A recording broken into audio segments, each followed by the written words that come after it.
الرحمن الرحیم۔ اسلامک دنیا ٹی وی کے محترم ناظرین، السلام علیکم۔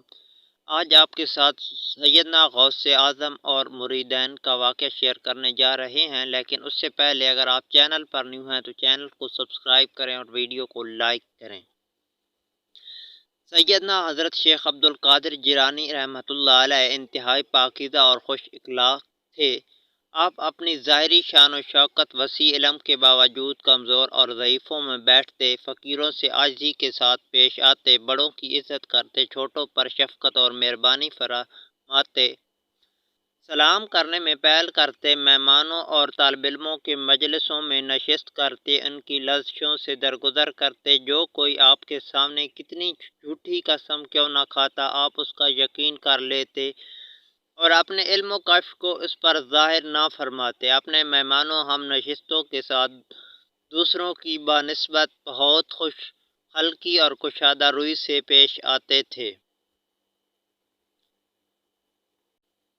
ایک دفعہ لوگوں نے پوچھا کہ آپ کو یہ کیسے معلوم ہوا کہ آپ اللہ کے ولی ہیں؟ آپ نے فرمایا، میں 10 برس کا تھا کہ گھر سے مدرسے جاتے وقت دیکھا کہ فرشتے میرے ساتھ چل رہے ہیں۔ پھر مدرسے میں پہنچنے کے بعد وہ فرشتے دوسرے بچوں سے کہتے ہیں، ولی اللہ کے لیے جگہ دو۔ فرماتے ہیں، ایک دن مجھے ایک ایسا شخص نظر آیا جسے میں نے پہلے کبھی نہیں دیکھا تھا۔ اس نے ایک فرشتے سے پوچھا کہ یہ کون لڑکا ہے جس کی اتنی عزت کرتے ہو؟ اس فرشتے نے جواب دیا کہ یہ ولی اللہ ہے جو بڑے مرتبے کا مالک ہوگا۔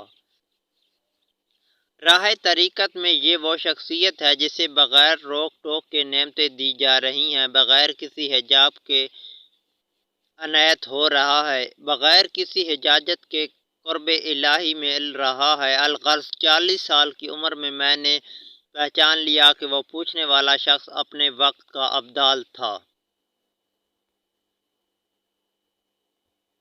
آپ کی مریدوں پر شفقت۔ مشائخین کی ایک جماعت کا بیان ہے کہ حضور غوث اعظم نے فرمایا، قیامت تک میں اپنے تمام مریدوں کا ضامن ہوں کہ ان کی موت توبہ پر واقع ہوگی، یعنی بغیر توبہ نہ مریں گے۔ چند مشائخ نے حضور سے پوچھا کہ اگر کوئی شخص آپ کے ہاتھ پر بیعت نہ کرے اور نہ ہی آپ کے ساتھ خرقہ